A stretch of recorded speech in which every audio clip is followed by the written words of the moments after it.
Hello everybody, in today's episode we'll be doing a little review of this Kodak film camera M38. It's not made by Kodak, but it's licensed under Kodak. So, of course, in the package, film and batteries are not included, so you gotta use your own film. The lenses in this camera are a single element lens, 31 millimeters. They're set to a constant f10 aperture, and it's just one shutter speed at 1/120th of a second, 1/120th of a second. It's about 114 millimeters wide, 63 millimeters high, and 35 millimeters deep, however you want to say it. That's like 3.5 centimeters, so it isn't very thick. We'll be unboxing it in a moment, so you'll see it all. And it weighs about 116.5 grams. So that would be about this much in ounces for America. And it is made fully out of ABS plastic. So it's a cheap camera, but as you will see from the photos, it's a great starter camera. I hope so. And it uses just one AAA battery. And of course the focusing distance is from 1 meter to infinity because of the low focal range, that's 31 millimeters, and the f10, that creates a very big depth of field. So from 1 millimeter, yeah, right, from 1 meter up into infinity, anything you take a photo of, it will be in great focus. Of course, it's a 35 millimeter film. And best ISOs to use with this would be 200 or 400 ISOs because the camera doesn't, you don't set the ISO in the camera and the camera doesn't see what ISO film you're putting in. So it's best recommended that you use about 200 or 400 ISO with this camera.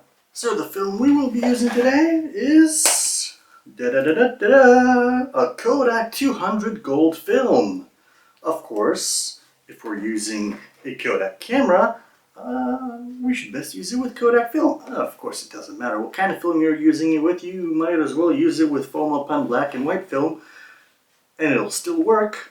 Just decided that for the first little video, we will shoot this in color in Kodak 200 and see how the photos come out. In other videos, I will be shooting other types of film on this camera. So remember to subscribe so you will know when I come out with a new video shooting other types of film on this camera and on other cameras as well, for you to see how other cameras work, also for other camera repairs and other film related stuff. So let's get to unboxing this great thing and loading it with film, putting in the battery, and taking some photos with it. Enjoy! So of course in the box we got something here falling out. Alright, download user manual. We can download. Thank you so much for your order.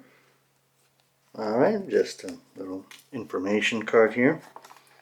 And let's open up this boxy thing. So nothing more important here. And of course we got all the instructions here in different languages about the camera, the ISOs, weight, focal distance, f-stops, shutter speeds, all that information up here. So let's put this aside.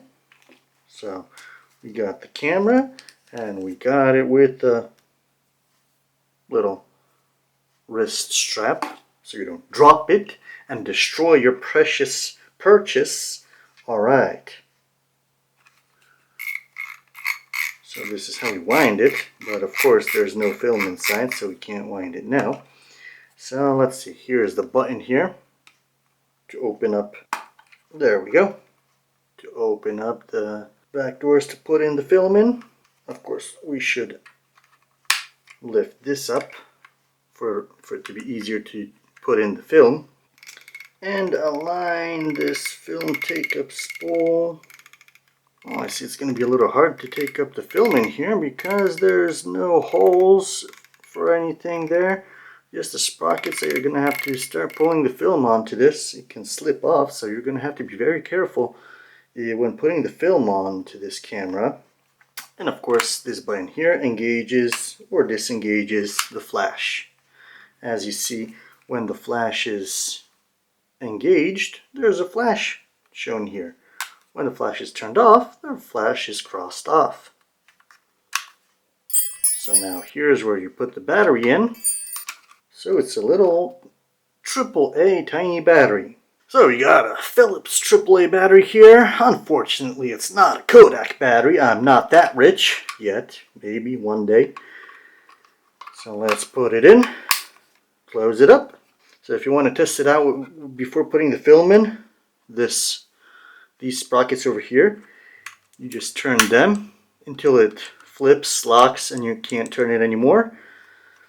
And with the flash turned on, you just release the shutter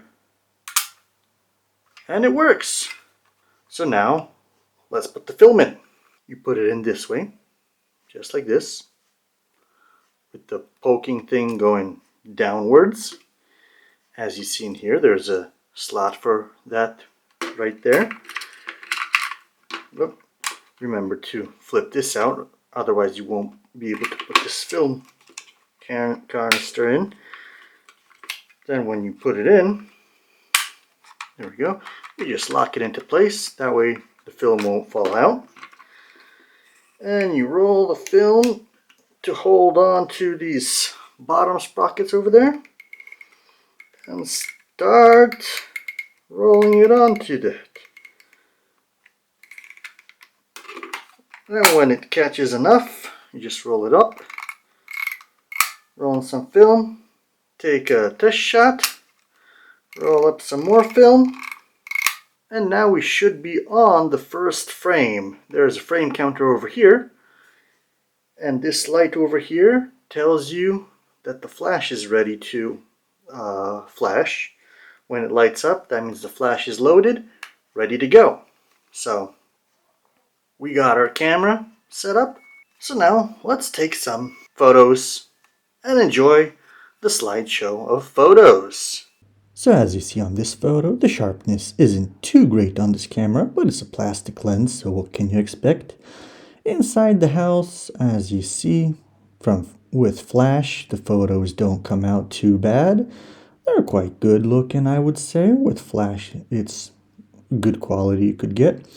Outside, you could see the colors on this film are also great, but the camera is also capable.